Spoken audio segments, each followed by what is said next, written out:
bed, bind, bury, what is thy will? Dayan, Anye, Tassa, Asmodeus. That also roughly translates to the instructions that the director gave to the entire cast. At no time should any of you act like any human ever has in record history. My goddamn goodness, did anybody know what the hell they were doing in Marry, Fuck, Kill? But there's 3 stars so they could avoid being flagged by their own streaming service. This is a Tubi original. And boy, what originality was oozing from this goddamn movie. At least something was oozing from it. Possibly something that requires a visit to the local medical facility for weird patches and anal bleeding. What? Wow. So this was directed by Caroline Lebrecht. Hope I pronounced that correctly. Who's done movies such as Radius and No Good Deed. No Good Deed goes unpunished, and no good screenplay came from the 2 writers that did Marry, Fuck, Kill. And I'm sure that Ian Carpenter and Aaron Martin have talent, and I hope they can showcase that on other projects. They have done TV as well as Terror Train 1 and 2 that were Tubi originals. There were 2 Terror Train movies that came out last year. I didn't know this. I probably should watch them at some point. I watched 200 movies last year. Forgive me if some slipped under the radar. So this is centered around the whole marry, fuck, kill thing. Will you marry somebody? Will you fuck somebody? Will you kill somebody? Would you do all 3? Are you into the Necronomicon? The Necronomicon. Okay, enough of that. Basically, there is a girl named Beth that ends her life in a ritual, and then sometime later some friends show up, and they are talking to a woman named Stephanie that has ties to Beth. That basically tells them, okay, you can be here for the funeral, but there's weird shit going on. You should get out of town. The sheriff's warned them. Get out of town. You don't want to be here. The locals don't want you. We don't really see any of these locals, though. It's almost like this film had a small budget, and they realized they could only center it around, I don't know, 8 to 10 people? Seriously, that's actually the size of the cast. Now, that's not the worst thing in the world. You can have a small cast, and if you have ingenuity, which I'm sure the director and writers do have, I'm sure they actually do have ingenuity, and they probably wanted to showcase it, and they will probably have to have a chance to showcase it in something other than Marry, Fuck, Kill, which if you've seen any Tubi movies, you're going to get one of 2 types of movies. You're either going to get something so bad that it's hilarious, like Unborn. Are you trying to tell me that you won't let me feel our baby kick because you think your uterus is haunted? There's no funny line like that in this. Or you're going to get something so bad like, God, let's see, here's a bunch of stuff that I reviewed from last year. A bunch of titles are all glommed into my goddamn head. And Tubi is a free streaming service where you have to put up with ads, but you get a lot of stuff. Some good and some laughable. And really, nobody of note. Well, that's unfair, actually, because the cast actually does try their best. There's Grant, that seems to be the central character. Jedediah Goodacre. I mean, if his dad wasn't a farmer, I don't know what. And I'm not even knocking, but Goodacre, it just sounds like, it's not Green Acres, do-do-do-do-do, Goodacre, do-do-do-do-do, do-do, do-do-do-do-do-do-do-do-do-do-do-do. Maxine Dennis, with 1 N, to be all cool, plays Paige, and she turned the page. And then also there was Robbie G.K., who played Simon, who seemingly was the jock rich type, I guess. Helen might have been the one standout character of the entire movie. Cynthia Jimenez Hicks. In fact, actually, I think the cast hopefully will get to be in bigger and better projects, because they certainly tried. They just weren't given any material to work with, or at least any good material. And there's Deanna Davis, who plays Vicky, the group S, as it were. I'm going to choose my words carefully, because that's what her character was. I'm not saying she was. This movie's ass. This is really, really bad. The plot right there is about the best way I can describe it without getting into heavy spoilers in a bit, but I will say, suffice to say, they showed the friends arriving or staying at a bus stop. They couldn't even show them on the bus. Apparently they couldn't afford the public transit shot. They didn't bother to drive. Either they didn't own cars, or this particular town was seemingly without any access to any roads except the public transit buses. They teleported right there, and then it races around town, and then it vanishes, like in that Twilight Zone episode when that bus went over the goddamn bridge. Does that make any sense? No, but it makes about as much sense as anything else in Marry, Fuck, Kill. So yeah, basically it turns out that Beth has ties to this group, including Grant, that was her significant other. And then weird shit starts going on. Some do drugs, and they start acting all weird. And also there's ties to maybe certain people were cheating on others and all this stuff, and certain friends like others, and all this shit's going on, yet nothing really goes on, and it's incomprehensible, and it's a mess despite being really simple. I mean, the story is easy to figure out. It's really not that hard to figure out, and any of the twists and turns it tries to have really just make you realize this movie really doesn't know what the hell it wants to be. It's not scary. It's not atmospheric.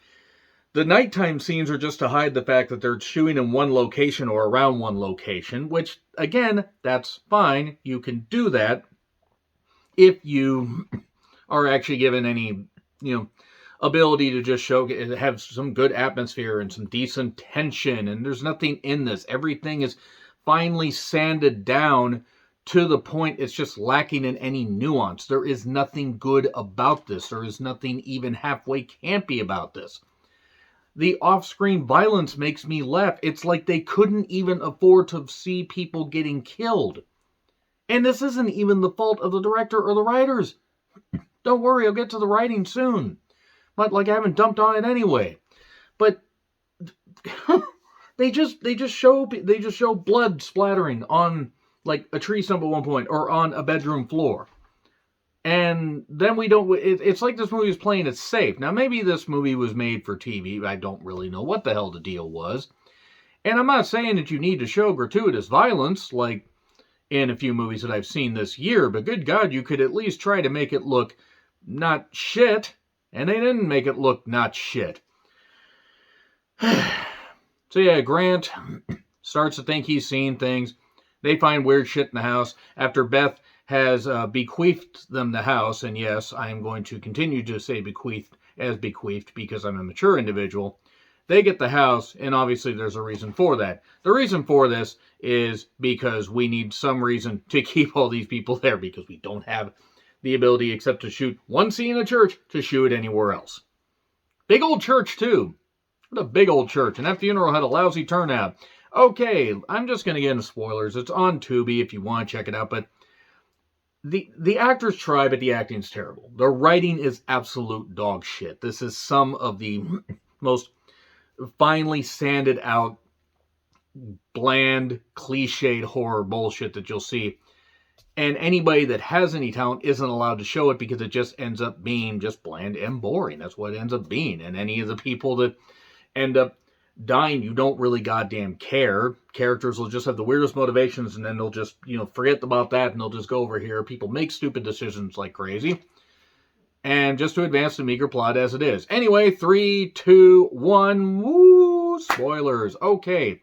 So yeah, Beth does all that and does that weird seance thing, saying Dayan, Anaye, Tassa, Asmodeus, or Asmodeus, as it were. Asmodeus, by the way, turns out to be a demon of lust and hate. No, really, that's what it is. And there's one character that doesn't do drugs. I wonder if you can guess who the evil one is. Grant may have ties to having some form of psychic powers. Back to, people that used to live in this particular city of Cedar Grove. They find out about this history, according to Stephanie, who has ties to Beth and everything. Oh, you really want to leave? No, none of this. I don't care that they left me the grounds and left you guys the house. You don't want to be here because something bad. She signed your death warrants. Go, go, go. At one point, Simon, who's supposed to be the tough guy, says, this place gives me some... it gives me some of the ick. Is he a tough guy, or is he a teenage girl from a 1990s rom-com? So yeah, Vicky ends up banging Grant in the room, just one of the rooms. I did kind of laugh at how the fact that this house, has a bit of an old feel, and then Beth's room looks like it's from the 19th century or a 19th century British Hamlet, and then Vicky ends up saying, oh, okay, I'm leaving. That's it. I'm done. I fucked you, Grant. I'm leaving. And then she gets killed. And that's where the blood ends up on the stump, because she ends up dying, because why the fuck not? All this time, all this goddamn time, They don't think, we really should have just done the funeral and left. Who cares about the reading of the will? There's clearly something not right here. And in flashbacks, we find out that Grant had been caught in an orgy with these various friends, except Paige. And then Beth got upset. And that's why Beth ended her life. Oh, that's not it. So basically, nobody leaves. Everybody gets high, because then they got high, because then they got high, because then they got high. And at one point, Grant, who likes to fuck everything, one of the characters, Paige, says, hasn't your dick caused enough problems? Oh, there's not a day that goes by where women don't say that to me. And then Grant sees Beth, talks to her, and ends up fucking a ghost. Well, first she gives the hand job, the ghost job, as it were. That's ectoplasm all over the place. And then she ends up pregnant because movie, because ritualistic shit, because why not? And then Stephanie will get the land, the rest get the house. You stay here and Beth has signed your death warrants. Go! And then...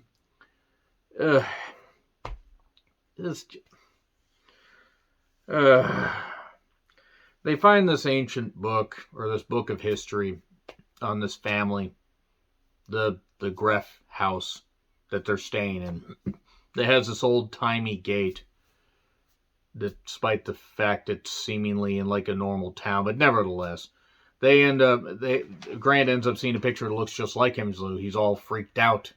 He's freaked out, man. And it turns out that Helen also likes Paige, and we see this in the form of a little bit of talking and a little bit of a kiss. It started out with a kiss, and then it ends up in blood, and that's not how the lyrics go. Then they find Vicky's phone a little bit later when they're trying to look for a hotel, but the sheriff says the locals won't like you, so they turn on the no vacancy sign, and they must stay in the murder house. Stephanie apparently tries to help Grant by explaining all this stuff to him, and then, this is after Vicky has died, Helen, who likes to take pictures, has noticed weird distortions on her camera, and then takes a picture underneath the bed, not using the flash yet, somehow is able to see a picture, and then gets dragged down under the bed, and blood splatters on the floor. So what's killing them? Seemingly the demon. Who's the demon? It's Paige. It's Paige. That's who it is. Let's be honest, anybody really named Paige probably would be. Well, no, that's unfair. There's actually some really good people named Paige, but if you're talking about the wrestler used to be known as Paige, yeah, I still think she's more evil than this one. If you're a non-wrestling fan, you have no idea what I'm talking about. Then, yeah, the demon is going to give birth to a hell spawn thanks to Grant fucking a ghost. And what is happening? What is going on? Stephanie then ends up pushed down some stairs after Simon gets stabbed when he tries to stop Grant or find out what Grant's doing. Grant has a knife, was going to stab the ghost, but stabs Simon. Simon dies. Stephanie falls down some stairs. Nobody knows what the hell's going on here. It's down to Paige and Grant, and it turns out that Paige drugs Grant because Paige is really Asmodeus, which sounds like some Imodium AD knockoff. And it's all to get them in this ritual, and she killed herself. Too many pronouns, pal. Sorry, Vince McMahon. But basically, Beth ended up killing herself, and you're going to bring her back. You're going to do this. You're going to cut my throat, and you're going to get your love back. Except, did they really love each other? Did they? Did they really? Did they? Or is this just a plot convenience for an ending that they think is really creative? By the way, the Mary Fuck Kill thing turns out to actually be Bed, Bury, and... Bind, Bed, and Bury. I forgot what the hell that was, because that's how little that goddamn thing makes me care. It doesn't make me care about this movie at all. It's a spell, and it turns out actually that Paige had some stuff that she had what was going to be a love drug and was going to use it on Beth and Grant, but then Vicky and Simon got it, and that's what led to the orgy, and then Beth got upset, but Beth sacrificed herself because Beth knew what her aunt was trying to do. Stephanie was trying to do. What was she trying to do? Make her part of this whole goddamn thing. And then he brought her back, and then Beth basically says, "Oh, well, now I'm going to kill you." And she kills him because she hates him, because the bloodline will end, the bloodline will fall. Then she kills him, and that's it. And then leaves the house. That is Mary Fuck Kill, everybody. I have no idea how in the world this got made. This was an incomprehensible mess, and this was absolutely terrible. Absolutely goddamn terrible. Let me know your thoughts in the comments. Like, share, subscribe, Twitter handle. It gets an F, by the way. It gets an F. Forgot to say that in case you just didn't gather from about the first 30 seconds that I hated this movie. So yeah, agree, disagree with what I said. Like, share, subscribe, Twitter handle in the description. I'm John Ritlin. I'll see you soon.